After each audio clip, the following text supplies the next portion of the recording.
The Board of Adjustment for the Town of Ocean View is now in session. Will you please rise for the Pledge of Allegiance?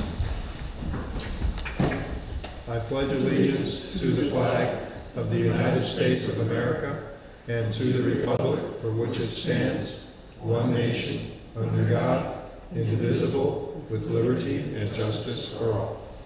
Thank you. We have a couple of administrative items before we begin our new business. Can I have a motion to approve the agenda for today's meeting, Joe? I'll make a motion to approve the agenda. I second. All in favor? Aye. And I need a motion to approve the minutes from the meeting of June 18th, 2026. Move approval. Second. All in favor? Aye. Thank you very much. We have one new business item, application V-473 for 70 Atlantic Avenue. Mr. Lober, are you going to present that for us? Certainly. Okay. Overview of application V-473 submitted by the applicant Phillips and Gay and the property owner Terrell Phillips LLC. Requests relief from Article 5, Section 14065. Signs permitted in GB1 and GB2 zones, which sets the maximum area of a wall sign at 10 square feet on property zone GB1, located at 70 Atlantic Avenue, EIDN 065001, County Tax Map number 134-12530. The property owners wish to install a 19.75 square foot wall sign, which exceeds the maximum allowable area of 10 square feet by 9.75 square feet. A variance is outlined in Article 17, Section 14108, with the following definition.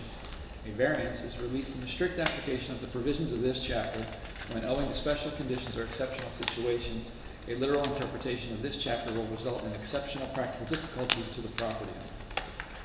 Article 17, Section 14108G lists the required findings for the granting of the variance. Required findings pursuant to Title 22, Section 327 of the Delaware Code and applicable law, the Board of Adjustment shall determine whether each variance meets the following criteria. The variance relates to a specific parcel of land and the hardship is not shared generally by other properties in the same zoning district and vicinity. The variance can be granted without substantial detriment to the public good. The benefits from granting the variance would substantially outweigh any detriment. Approval of the variance would not substantially impair the intent and purposes of the comprehensive plan or this chapter, and all the requirements for the granting of a variance are provided under Delaware law. We have reviewed the application, and the only comment we have is that as of the date of this letter, the department has not received any correspondence in support of or in opposition to the application. Thank you, Mr. Lober. Counselor, did you have any comments to make before we do? None today. Good. Is the applicant here? Would you like to come forward? I'm the applicant. This is also the person who drew the sign for me. This is Matt Mariner, Ron Phillips. I don't know how you Okay. done this before.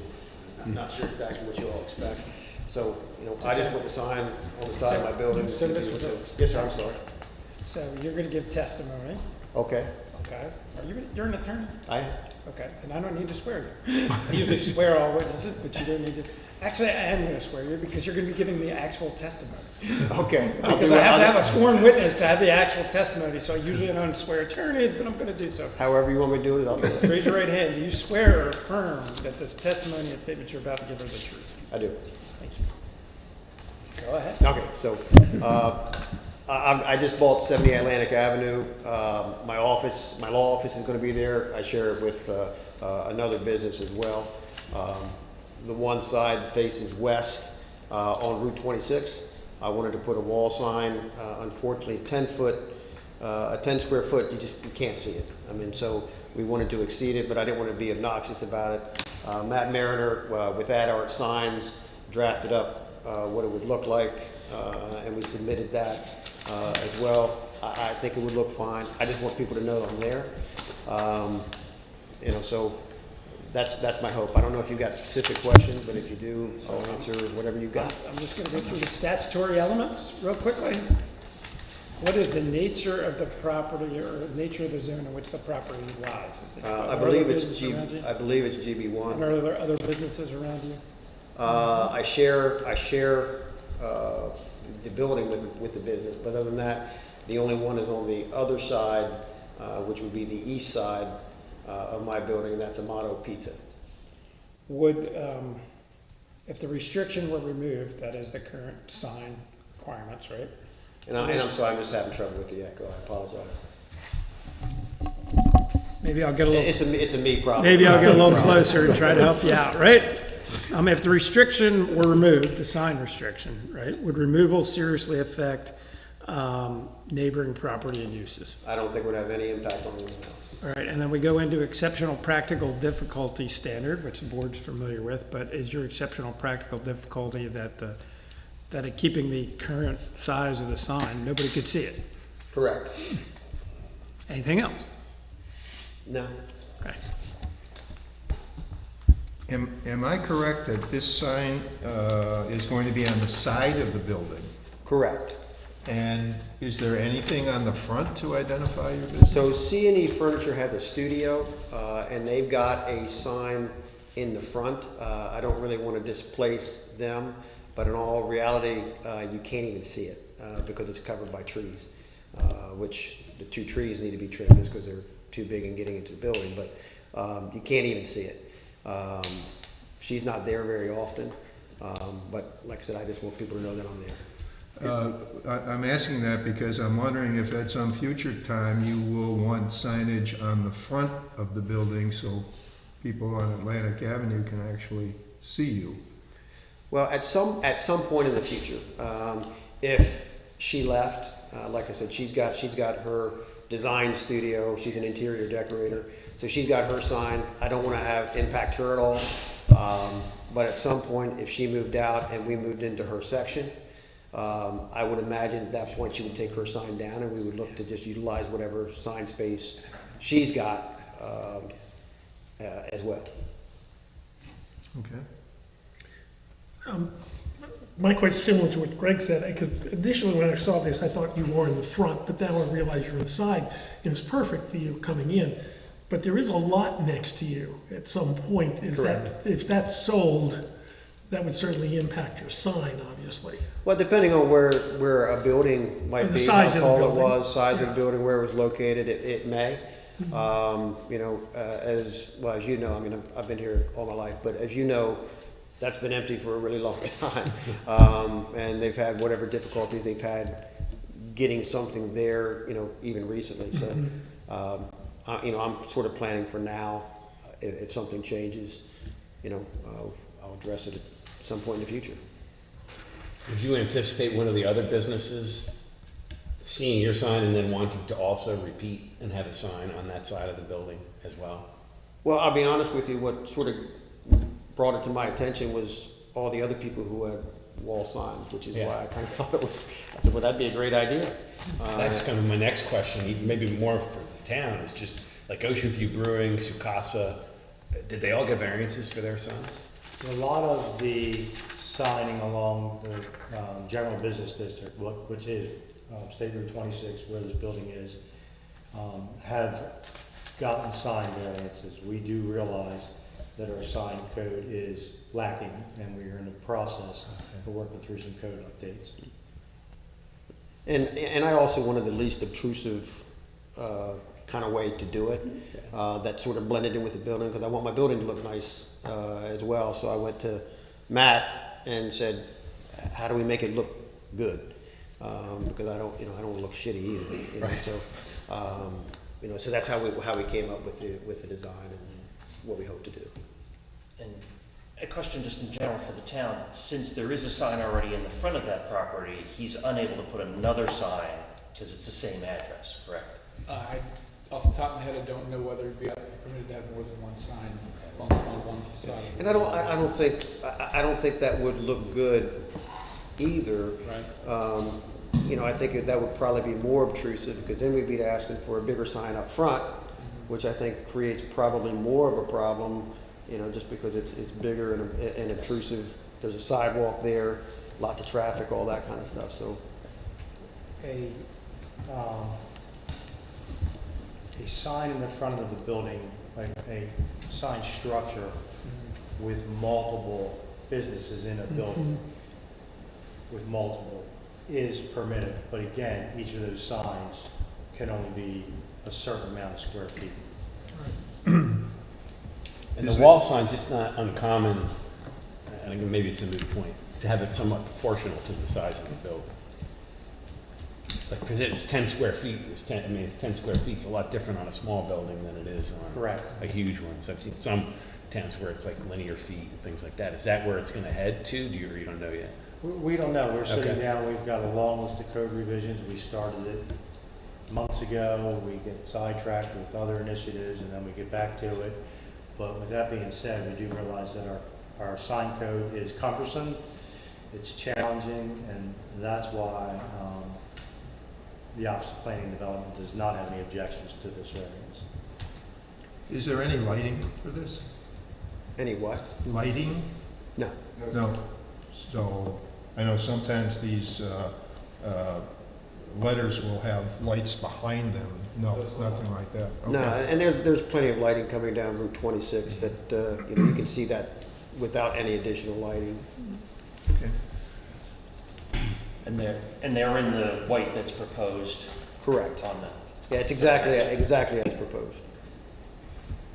So just one question. So you're going to 19 square feet over the 10 square foot allowable, right? That's just a matter of bigger is better? No, you can't see 10 feet. When it's 10 feet, you can't read it. You know, we tried, you know, when we got it up there, and he's better at it, but when you look at it before, I mean, you just can't read what it says unless you're up on it. So Hold before on, state your name. I'm sorry, my name is Matthew Mariner, I'm with Ad Art Sign Company. Can you raise your hand for me? Can you swear or affirm that the statements are about to give her the truth? Yes. So when I cut these letters out on my router, I will nest them on a 4x8 sheet and, you know, use as little material as possible. And granted, it takes up 19.75 square feet on the building, but when I put all these letters together and, you know, with no space between them, it's actually less than 10 feet that I'm going to be cutting out of material. It's not like we're doing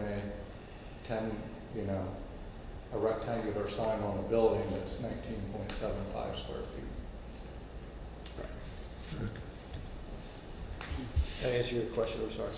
Yeah, thank you. and the relative distance from where the sign is to where it would be seen on the street, what that distance is back to, just getting a feeling for 10 versus 20 square feet and distance. Well, You say it can't be seen, I'm just curious as to how far that is. Well, obviously, if I have it there, I want people from the street to be able to see it. You know, so I don't know if you take a 45-degree angle, which that's, I think, sort of what I walked off when I went to look at it. And like I said, you're cut out there, and maybe you're 25, 30 yards. It's difficult to see at that distance, whereas this way, I think it's visible. You know, which is, you know, like I said, I don't want to be obtrusive, but I want it to be visible to people who are coming up 26. Any other questions, gentlemen? I don't think so. Can we have a motion? No, we'll ask for public comment. Oh, yes. Okay. We'll open for public comment. Is there anyone here who wishes to comment either for or against the variance? No one? Okay, then we'll close the public comment period. I would motion to approve based on, I don't think there is any detriment to the community. And I do think it is a reasonable hardship to say that I know exactly what building you're talking about. That a 10-foot square sign, the distance away from the street would be pretty hard to read. So I think it's a reasonable request of variance. Preston? Hold on, is there a second to the motion? Yeah. I'll second the motion. Thank you. I concur with Eric. It's a reasonable request for something that I think, and quite honestly, I think it really, the sign looks pretty good from where it is. coming down the road, I could see it, and it's not intrusive, it's nothing like that, so I approve. So wait, are we doing a, well, just asking, are we just doing a discussion now, or are we gonna do a roll call vote?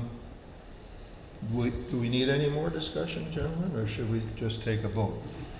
Yeah, so we're gonna do a roll call vote. We'll do a vote. Each person will have Yeah. to say what their reasons are. So why don't we start at the end? All right. I agree with these two colleagues, with their comments and with the presentation. I believe the 10-foot requirement does create an exceptional practical difficulty in this case. From the picture they submitted, the sign looks appropriate for the space available.